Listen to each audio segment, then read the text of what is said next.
तो चलिए करते हैं आज के ब्लॉग की शुरुआत। तो अभी मैं जा रहा हूँ अपने काम पर। तो आज मैं आपके साथ शेयर करने वाला हूँ अपने बचपन की कुछ यादें। तो अभी मैं जा रहा हूँ इस सड़क के माध्यम से अपने काम पर। तो मैंने सोचा कि क्यों ना आपके साथ कुछ अपने बचपन की यादें जो है वो शेयर की जाए। तो आज से 18 साल पहले यहाँ पर सड़क नहीं थी। यहाँ सिंपल सा रास्ता था आदमी के आने जाने का। तो हम अक्सर पानी लेने इसी रास्ते से आया जाया करते थे, क्योंकि उस वक्त जो था यहाँ पर पानी की व्यवस्था भी नहीं होती थी। तो हम ऐसे ही दूर दूर से पानी लाते थे अपने पनिहार से। और जब पनिहार भी गर्मियों में सूख जाता था तो फिर ये जो नीचे नाला है, ये आप देख रहे हैं, ये इस नाले से हम जो है पानी लाने के लिए जाया करते थे। तो यहाँ जहाँ से ये नाली जैसी है, जहाँ से सड़क मुड़ती है, तो यहाँ पर था हमारा पनिहार। तो हम अक्सर यहाँ पर पानी लेने के लिए आया करते थे। लेकिन जब बारिश नहीं होती थी कई दिनों तक, तो ये सूख जाता था। तो तब हम इस नाले से पानी लाने के लिए जाया करते थे। अभी मैं आपके सामने शेयर करने वाला हूँ अपने बचपन की एक ऐसी घटना जिसे मैं आज भी याद करता हूँ तो मेरे रोंगटे खड़े हो जाते हैं। क्योंकि उस वक्त मेरी उम्र थी कोई 8 साल की। तो उस वक्त मैं दूसरी तीसरी क्लास में पढ़ता था। तो हुआ यूँ कि उस वक्त जो था वो ऊपर जो मैंने आपको पनिहार दिखाया, वहाँ पर पानी सूख चुका था और पानी के लिए हमें यहाँ नाले में जाना पड़ता था। तो सुबह सुबह का टाइम था 5 बजे का। तो मेरे फादर ने मुझे कहा भाई कि उठ और पानी ले आ। उस वक्त डर बहुत होता था। तो 5 बजे उठने को दिल किसको करता है। तो भाई आँख मलते मलते थोड़ा रोते रोते मैं पानी के लिए यहाँ पर आ गया। तो उस वक्त पीतल के छोटे छोटे बर्तन हुआ करते थे, गगरी जैसी। 5 किलो की गगरी मेरे को दी। तो मैं अकेला ही, अभी थोड़ा थोड़ा ही जो है वो उजाला हो रहा था। तो उस धुंधले से उजाले में मैं पानी के लिए आ गया। तो आगे क्या हुआ ये मैं आपको बताता हूँ थोड़ी देर बाद। तो ठीक जब मैं इस जगह पर पहुँचा तो आगे से ये बस इस जगह से आगे से एक काला सा जानवर जो है वो मुझे दिखाई दिया। तो मैं सहम सा गया। तो मेरे होश उड़ गए उस वक्त।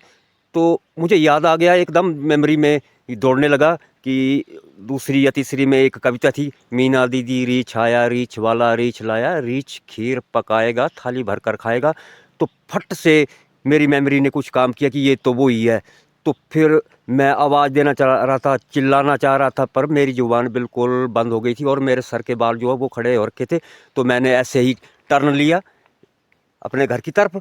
तो मैं ऊपर की तरफ ऐसे चलना चाह रहा था, पर मैं वहाँ पर चल नहीं पा रहा था और मेरी ज़ुबान भी जो है वो नहीं चल पा रही थी।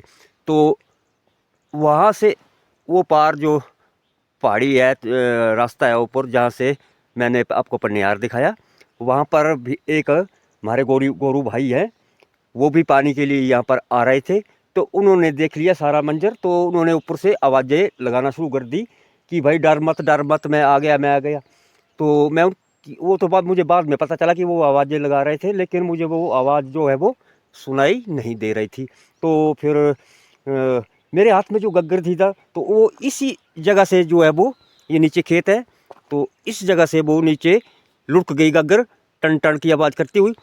तो वो मुझे होश नहीं था। वो तो बाद में गग्गर नीचे से हमने लाई बाद में उसको। तो मैं ऐसे ही वाया वाया कर रहा था। तो इतने में वो उसकी आवाज़ें जो है वो पार ये जो केल गांव है वो और ये मंडा गांव है, इन यहाँ तक पहुंच गई। एक ही हल्ला पड़ गया कि रीछ रीछ रीछ। हम इसको रिख बोलते हैं, रिख रिख रिख। तो मुझे कुछ नहीं पता था, मैं बिल्कुल बेहोश की हालत में ऐसे से पता नहीं क्या हो रहा था। मेरे से ना चला जा रहा था ना मेरे से कुछ बोला जा रहा था। तो फिर ऐसे में वो मेरे पास आ पहुंचा। फिर तो उसने बोला कि नहीं घबरा मत, वो रीछ जो है वो भाग गया। एक्चुअली में हुआ क्या कि पता नहीं भगवान को यही मंजूर था कि भाई मैंने बचना था। तो इस रास्ते से यहाँ से गग्गर लुढ़की टन टन करती, तो वो इस यहाँ से ही वो रीछ भी उसके पीछे पीछे चला गया। तो भाई भगवान की दया से मैं बच गया। और आगे का बताता हूँ आपको, थोड़ा आगे चलकर।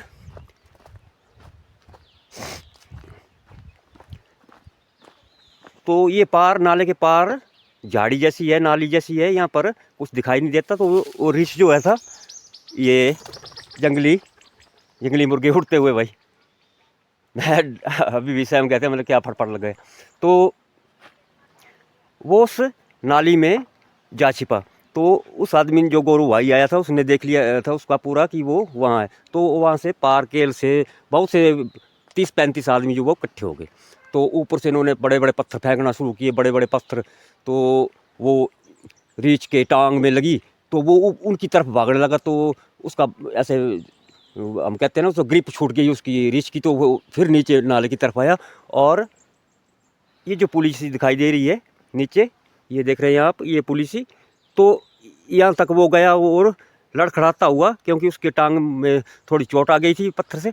तो वो चढ़ा ऊपर और उस पहाड़ी पे सीधे हमारा गांव जो है, वहाँ से होते हुए उसके नीचे उतर गया। फिर नीचे वहाँ भी हल्ला पड़ गया फिर उस गांव में। तो फिर उसके पीछे पड़ गए रीछ के। तो वो नीचे एक नंदगांव नाम का स्थान है, वहाँ पे जाके एक ऐसी झाड़ी में वो छुप गया। तो फिर उस वक्त जो था वो इतना बंदिशें नहीं थी शिकार के ऊपर। ये बात है मेरी इस वक्त उम्र जो है वो 54 साल की है। तो उस वक्त मैं 8 साल का हूँगा। तो 45-40 साल पहले की बात है ये। तो फिर एक दो शिकारी भी इकट्ठे हो गए, लोग भी इकट्ठा हो गए। तो हमारे ही रिश्ते में, हमारे गोत्र के हैं हमारे ताऊ जी, वो स्वर्ग सिधार चुके हैं। तो श्री ज्ञान सिंह जी, स्वर्गीय श्री ज्ञान सिंह जी, तो उन्होंने फायर किया, एक ही फायर से उसको मार दिया। तो भाई मुझे उसने छोड़ दिया और फिर लोगों ने उसको मार दिया। तो भाई ये थी मेरी आज की एक छोटी सी हिस्ट्री पुरानी, जो मैंने आपके साथ साझा की। तो आज के लिए इतना ही, फिर मिलते हैं किसी और वीडियो के साथ। तब तक के लिए बाय बाय।